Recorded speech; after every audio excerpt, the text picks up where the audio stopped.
शीघ्र जल लाइए, पांव पखारिए और हम लोगों को गंगा के उस पार पहुंचाइए। यहां एक बड़ा अद्भुत दृश्य। केवट जी बोले, प्रभु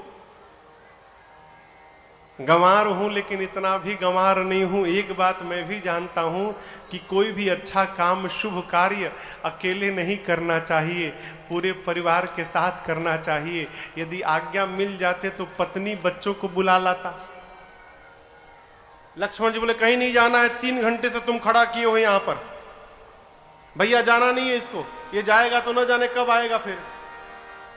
अब भक्त कहता है कि मुझे जाना है, लक्ष्मण जी बोले नहीं जाना है। वही कल वाली बात, सखियों ने पूछा राम जी से, लक्ष्मण जी से कि आप लोगों को बुलाया गया था? लक्ष्मण जी हाँ बोले, चिट्ठी गई थी। राम जी से पूछा गया, राम जी बोले नहीं गई थी। तो सखियों से राम जी बोले नहीं गई थी, और लक्ष्मण जी से बोले नहीं गई थी। सखियों से बोले नहीं गई थी, और लक्ष्मण जी से बोले नहीं गई थी। तो वही बात यहां पर, लक्ष्मण जी बोले कि इसको भेजना नहीं है घर। अब भगत बोल रहा है प्रभु घर जाना है। राम जी बोले नहीं जाना है, लक्ष्मण बोले नहीं जाना है। केवट से बोले चुप, नहीं जाना है। कैसे जाना है इसका उल्लेख गोस्वामी जी ने कवितावली जी में किया। कैसे? अरे प्रभु रुख पाई के केवट जी दौड़े हैं और बोलाई बालक घर। रुख यानी इशारा, आंख का इशारा।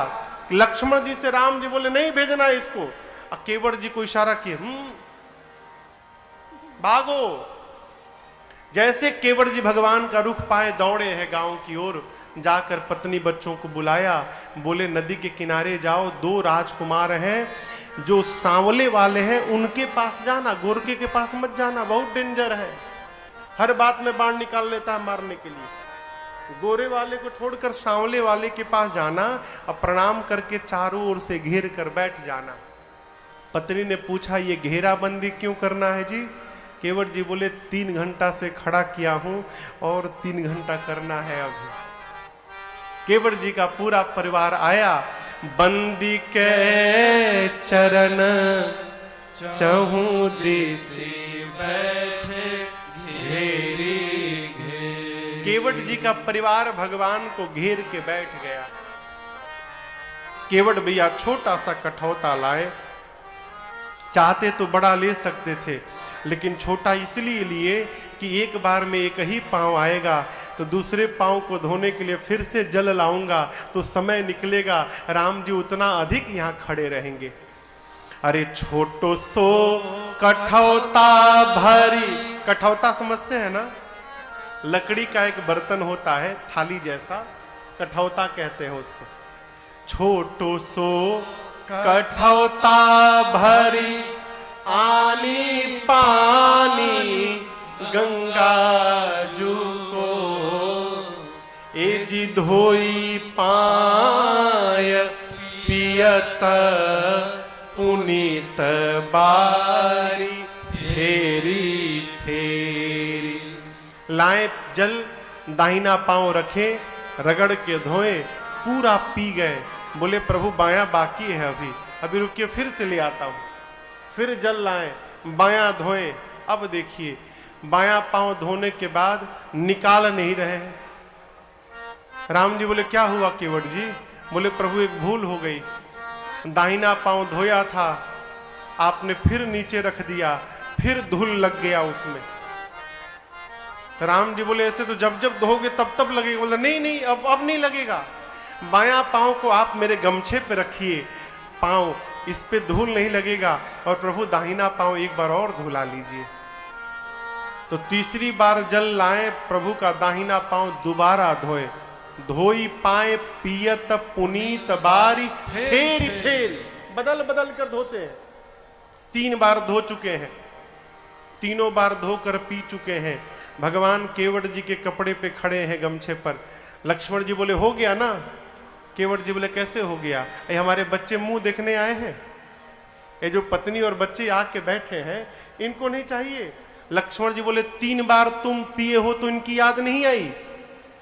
केवट जी बोले पहले हमार प्यास बुझे तब न इनकर बुझावे, 3 बार में मेरी तो बुझ गई प्रभु, एक बार नाथ, एक बार और धुला लेंगे ना, बच्चों को तनिक प्रसाद मिल जाएगा।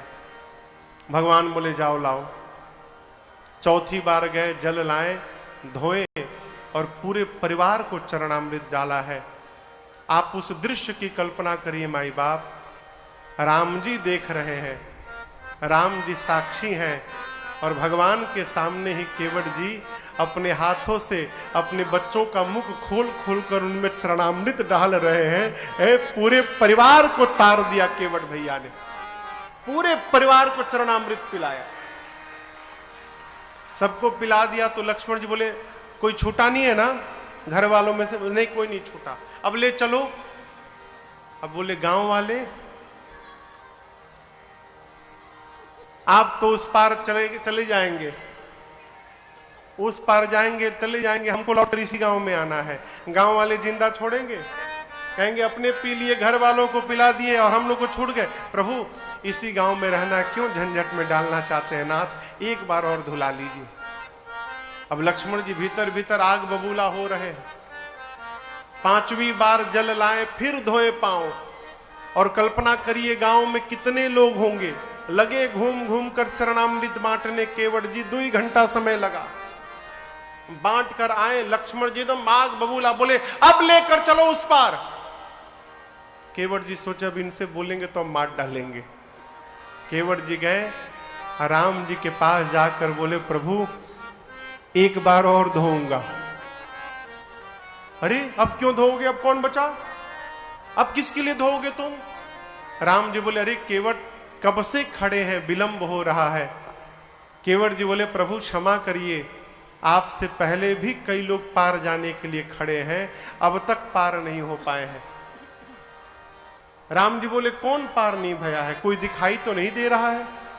केवट जी बोले यही तो बात है प्रभु, आप देख लिए होते तो वो कब के पार हो गए होते, आपकी दृष्टि ही नहीं पड़ी कि वो फंसे हैं। कौन फंसा है?